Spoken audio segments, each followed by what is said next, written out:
विषय चल रहा है ईश्वर स्तुति प्रार्थना उपासना। इस विषय को जानने के लिए, प्रार्थना उपासना स्तुति करने के लिए, इससे पहले हमें ज्ञान होना आवश्यक है। स्तुति क्यों करें, किससे करें, किसके लिए करें, यदि यह ज्ञान नहीं है और भक्ति मार्ग में डूबे हुए हैं, ज्ञान नहीं है, तो ऋषि दयानंद लिखते हैं कि वह भांड के समान गुण कीर्तन करता तो जाता है, यदि अपना आचरण नहीं सुधारता तो उसका स्तुति करना व्यर्थ है। इसीलिए सभी मनुष्यों को योग्य है कि कुछ शब्द ऋषि दयानंद ने आर्योद्देश्य रत्नमाला पुस्तक में रखे हैं। उन शब्दों को जानना, ठीक ठीक समझना, फिर उसके उपरांत अन्य ग्रंथों को पढ़ के ईश्वर के गुण कर्म स्वभाव को जान करके स्तुति प्रार्थना और उपासना का करना, तब उन्नति संभव है। देखने से, हिरस करके साथ में लगने से उन्नति नहीं होती। उन्नति तो ज्ञान और कर्म दोनों मिला करके ठीक निश्चय करके, मूल अर्थ और फल का निश्चय करके करने का नाम होता है। आज का जो शब्द रखा गया है वह है परलोक।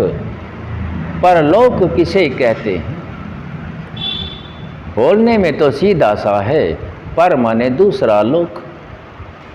अर्थात जिस वक्त वर्तमान समय में हम सभी आत्माएं जिस लोक में हैं, इस लोक से जो अलग लोक है उसका नाम परलोक रखा है।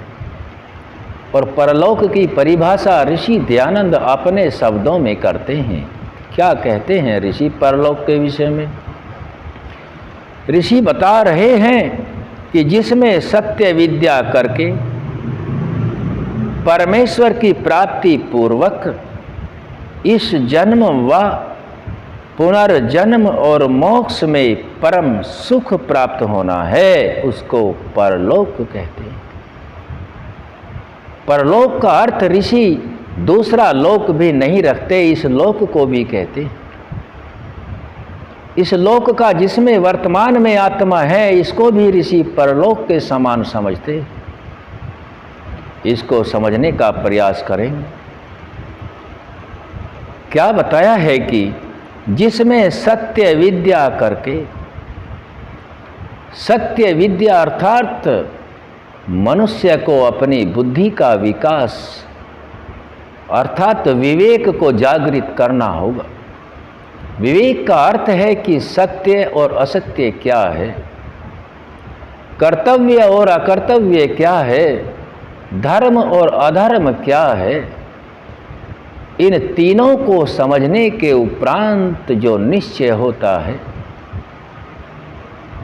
वह सत्य विद्या होता है, क्योंकि वह निश्चय मन और आत्मा दोनों के निश्चय से होगा। पवित्र मन और आत्मा का जहाँ सहयोग से निश्चय होगा वह सत्य विद्या के आधार पर ही होगा, क्योंकि मन तो सत्य से पूर्ण है और आत्मा सत्य और असत्य का जानने वाला है, और परमात्मा की वाणी वेद सबके समक्ष है। तुलना करके उस ज्ञान को आचरण में ला करके जो सत्य विद्या है, परमेश्वर को प्राप्ति पूर्वक, परमेश्वर को प्राप्त करने का जो रास्ता उसमें दिया गया है।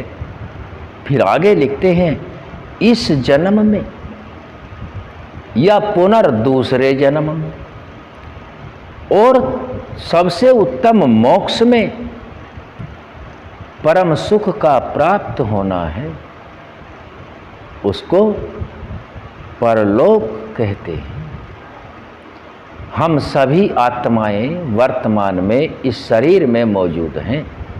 हम सभी एक देशीय हैं, यह एक देश है। हम सभी अपने पुण्यों को जमा करके जो सुख प्राप्त करते हैं उसका नाम भी परलोक स्वामी जी रखते हैं, क्योंकि एक लोक में तो बहुत भ्रमित, मिथ्या, छल कपट, जहाँ देखो शासन कर्ता शासन प्रशासन, आस पड़ोस, छल कपट, द्वेष, राग, अविद्या, लांछन लगाना, चुगली करना, झूठ बोलना खूब देखने को मिल जाता है। और रह इसी में रहे हैं, इसी भूमंडल पर, इसी शरीर में रह रहे हैं। यदि इन सभी को त्याग दिया जाए तो इसका नाम भी परलोक रखा है। और आत्मा इस शरीर को छोड़ने के उपरांत यदि देवत्व कर्म करता है, प्राणी मात्र के कल्याण के लिए कर्म करता है, स्वयं का भी कल्याण करता है, अपनी उन्नति में सबकी उन्नति समझता है, सबकी उन्नति में अपनी उन्नति समझता है, वह इस जन्म में परलोक के समान रहता है। और दूसरा बताया कि पुनर्जन्म, इस जन्म में शुभ कर्मों को किया, श्रेष्ठों का पालन किया, सभी धर्मानुकूल कर्मों को किया, प्राणी मात्र से प्रेम किया, जैसा अपने लिए मुझे सुख दुख होता है वैसा ही कर्म मैं दूसरे के लिए करने लगूं। इसका नाम, इसका जो फल ज्ञान के अनुसार मिलता है उसको पुनर्जन्म तो कभी होगा ही। उस पुनर्जन्म में आत्मा को जिस शरीर में जाना है या मोक्ष में जाना है वहाँ मिलता है। और परम सुख जो मोक्ष है, जहाँ शरीर आत्मा के साथ नहीं रहता, दोनों शरीर अलग हो जाते हैं, सूक्ष्म शरीर भी अलग हो जाता है और यह स्थूल शरीर भी अलग हो जाता है, तब वहाँ परमात्मा के आधार से आत्मा पूर्ण सुख को संकल्प मात्र से भोगता है, अपने स्वाभाविक गुणों से भोगता है। वह परम सुख परलोक का है। जिस लोक में दुख दारिद्र्य दोष आदि व्यवस्थित हैं, उससे अलग जो लोक है उसका नाम परलोक, अर्थात सुख से भरा हुआ लोक का नाम परलोक रखा गया है। हम परलोक के लिए भी तैयारी करें और इस लोक में भी परलोक जैसा सुख प्राप्त करने के लिए हमेशा प्रयास करते रहें। यदि यहाँ सुख परलोक जैसा है तो वहाँ भी वैसा ही है, जिसको बहुत से लोगों ने अलग अलग नाम दे रखे हैं, लेकिन विषय वस्तु एक ही जगह ठहर जाती है। नाम कितने ही अलग रख लें, लेकिन सब है सुख के लिए ही।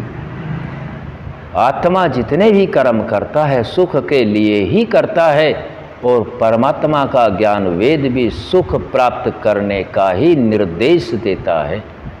उसके अनुसार ही कर्म करना योग्य है।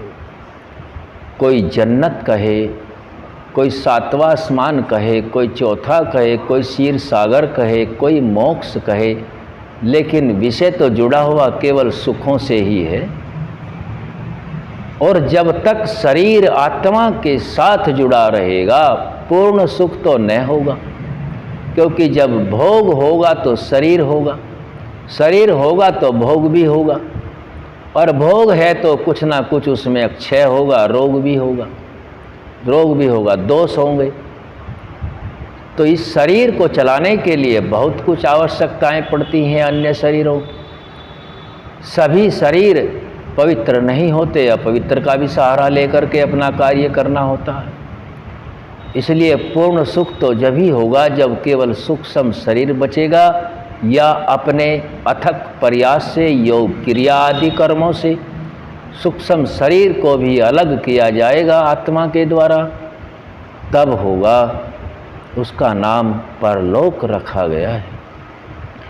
परलोक को एक लाइन में समझने का सीधा सरल तरीका है कि जैसा अपने आत्मा को अच्छा लगता है, हमेशा पूरे भूमंडल वासियों के लिए वैसा ही सोचना और करना शुरू कर दें, इसी का नाम परलोक हो जाएगा।